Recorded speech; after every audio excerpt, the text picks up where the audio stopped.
का एडमिनिस्ट्रेशन देखना, पूरे राजस्थान का लॉ एंड ऑर्डर देखना मामूली बात नहीं है। बिल्कुल। और ऊपर से ये कि उसे बहुत अच्छी तरह से बखूबी से अंजाम देना, जो कर रहे हैं पिछले 4 वर्षों से। तो उनके पास समय ही नहीं है कि वो मेरे उसमें दखल दे, और ना ही मेरे पास समय है कि मैं उनके कामों में दखल दूं। तो ऐसा कुछ नहीं है। वैसे भी हम एक दूसरे के काम में बिल्कुल दखल नहीं देते जी। विचार या कोई राय भी करनी होती है तो हमारे घरेलू काम, अपने बच्चों पे ध्यान देने का, इससे ज्यादा हम कुछ एक दूसरे के काम में दखलंदाजी नहीं करते। हकीकत ये है कि समय को कैसे मैनेज करें, हम तो उसी में रहते हैं।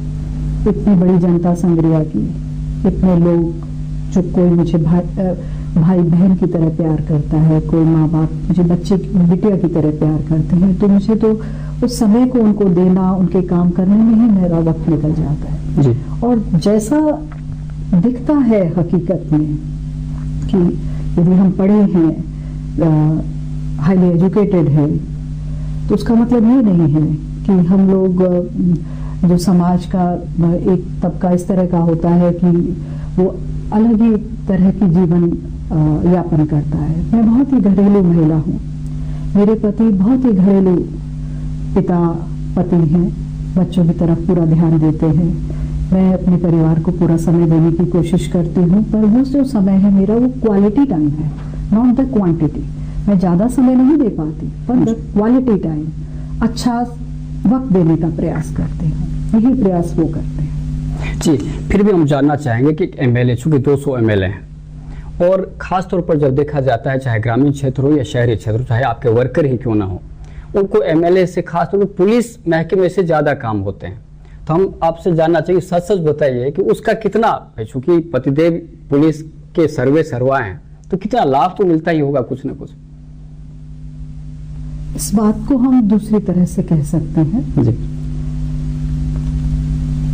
एज ए एमएलए, यदि आप मेरे हल्के में जाएंगे तो आप देखेंगे कि मैं एज ए एमएलए थाने की और तहसील की राजनीति बिल्कुल नहीं करती जी। मेरे पास जब 2 भाई झगड़ा करके आ जाते हैं और ये कहते हैं कि उसने मेरे साथ ये कर दिया, आप मेरी इमदाद करो थाने में, मैं बिल्कुल नहीं करती। मेरा स्पष्ट साफ शब्दों में उनसे कहना होता है, और मैं मंच से भी कहती हूँ, और मेरे चुनाव से पहले भी कहा, चुनाव लड़ते वक्त भी मैंने ये कहा कि यदि 2 भाई, यदि जिरह हो जाती है, लड़ाई हो जाती है, तो मेरे पास जरूर आओ, पर मन बना के आओ समझौते के लिए जी।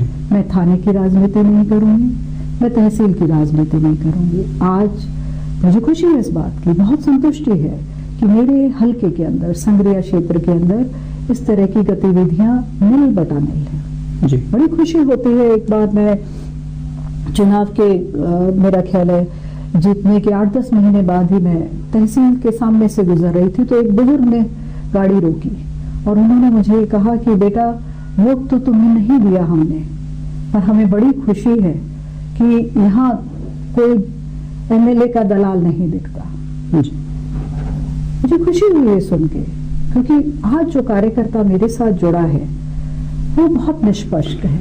वो ये जानता है कि दीदी ये चीज पसंद नहीं करती, वो ऐसा काम नहीं करता जी। कोई काम करना होता है, उन्हें किसी की इमदाद करनी होती है, उन्हें गांव में बैठ के वो समझाते हैं, कोशिश करते हैं समझौता हो जाए।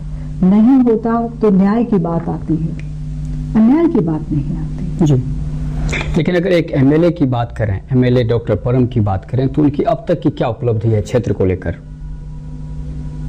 वैसे तो आपने प्रश्न कर दिया, मुझे जवाब देना पड़ेगा, पर मैं समझती हूँ इसका जवाब जनता देगी। जी। मैंने एज ए कैंडिडेट संग्रिया के, मैंने अपना मैनिफेस्टो बनाया था, और उस मैनिफेस्टो के अंदर मैंने जनता से कुछ वादे किए थे। पहला वादा था संग्रिया को पंचायत समिति बनाना, मैंने बना दी। दूसरा था टिब्बी को पंचायत समिति बनाना, उसे मैंने बना दिया। तीसरा वादा था हर ग्राम पंचायत के अंदर मैं 10वीं के स्कूल लाऊंगी। मैं माताओं से कहा करती थी, मैं इस बात को समझती हूँ कि जब माँ की जो बच्ची है वो दूसरे गांव में स्कूल में जाती है तो वो माँ खाना नहीं खा पाती जी। जब तक बेटी घर नहीं आ जाती। तो आपकी वेदना को मैं समझती हूँ, क्योंकि मैं चाहती हूँ संग्रिया को विकास के रास्ते पे लाऊं, और विकास की धुरी शिक्षा पर निर्भर करती है, और बेटियां पढ़ें। इसलिए मेरा आपसे वादा रहेगा कि मैं हर ग्राम पंचायत में 10वीं के स्कूल लाऊंगी। मेरी 56 ग्राम पंचायत हैं, और मेरी आज एक एक ग्राम पंचायत में 10वीं का स्कूल है। इसके बाद मैंने उनसे वादा किया, महिलाओं ने स्पेशली मुझसे ये कहा, कहते भाई चुल्लो फूक फूक हार जमा, गैस एजेंसी लिया दे, एक गैस एजेंसी है, काम को नहीं चाले।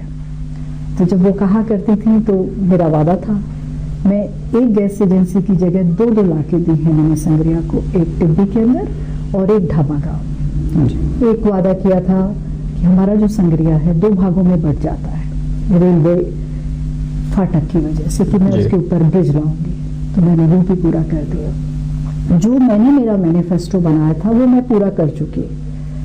उसके अलावा मैंने बहुत काम कर दी।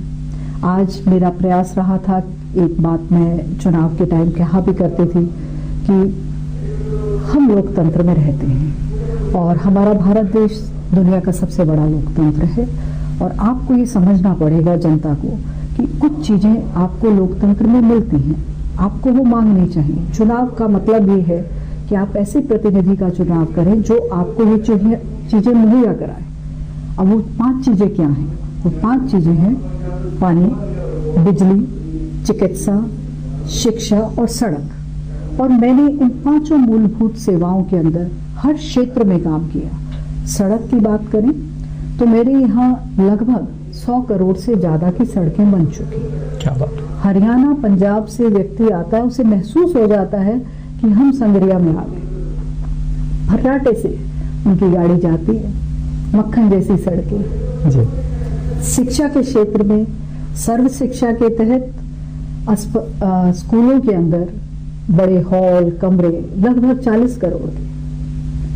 हर ग्राम पंचायत में 10वीं का स्कूल। संग्रिया के अंदर महिला महाविद्यालय, पूरे राजस्थान में पिछले वर्ष 5 महाविद्यालय मिले थे, कन्या महाविद्यालय। 200 असेंबली सेगमेंट हैं, 5 में से 1 डॉक्टर परम लेके आई संग्रिया। ITI ले आई हूँ। सड़क, शिक्षा के बाद पानी। मेरा वादा था जनता से, मेरा प्रयास रहेगा आपको अच्छा पानी पीने को दूंगी। डॉक्टर हूँ, समझती हूँ इससे कितनी बीमारियां होती हैं। तो आज गांव-गांव ओवरहेड टैंक्स बने हैं, और पीने के पानी के लिए लगभग 50 करोड़ से ज्यादा पैसा लग चुका है, और इतना ही पैसा आने वाला है जो लगेगा।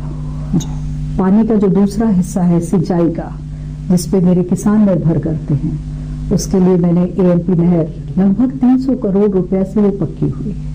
आज की तारीख में मेरे संग्रिया और टिब्बी दोनों क्षेत्र के अंदर 60% नहरें पक्की हो चुकी हैं। 40% जो हैं उनके काम चालू हो गए हैं। फिर किसान से पानी का आज का ही ले लीजिए। ये बात चल रही थी कि भी किसी तरह हम पंजाब से पानी लाएं। हमारे मुख्यमंत्री, राजस्थान की जनता भाग्यशाली है, हमारे मुख्यमंत्री संवेदनशील है, उन्होंने इस बात को समझा, बात करी। हमारे मुख्यमंत्री ने पंजाब के मुख्यमंत्री से बात करके आज ही, कल रात को ही फैसला हुआ है, हमें हमारे हक का पानी मिल रहा है। बिल्कुल। तो किसानों की जरूरत के मुताबिक उनको जितना पानी मिलना चाहिए उसका मैं भरसक प्रयास करती हूँ, और उसके नतीजे मिल रहे हैं जी। फिर इसके बाद आता है बिजली। आज मेरे प्रयासों से गांव-गांव के अंदर 33 kV के ग्रिड और 132 kV के ग्रिड में ले आई हूँ।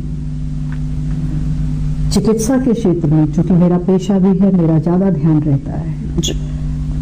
मुझे खुशी है, मैं आपके मंच से बताना चाहूंगी कि राजस्थान के अंदर, पूरे राजस्थान के अंदर निःशुल्क दवाइयां जो हैं, ये हमारे माननीय मुख्यमंत्री अशोक जी ने शुरू की। पर इस बात का जो शुरुआत थी वो संग्रिया की बेटी ने की। क्या बात। मैं चर्चा करना चाहूंगी आपसे इस बारे में। माननीय मुख्यमंत्री महोदय इनफॉर्मल टॉक करते हैं MLA से। एक दिन हम लोग बैठे हुए थे तो उन्होंने बात चालू की कि परम बताओ, BPL परिवारों को मुख्यमंत्री योजना के तहत मैं अपन इलाज करा रहे हैं, तुम्हारे क्षेत्र में कितने लोगों को फायदा हुआ। तो इनफॉर्मली बात कर रहे थे तो मैंने कहा भाई साहब बहुत फायदा हुआ जी। और बड़ा अच्छा लगता है जब एक गरीब आदमी जिसका बाईपास का ऑपरेशन अपन निःशुल्क कराते हैं तो बड़ा आत्म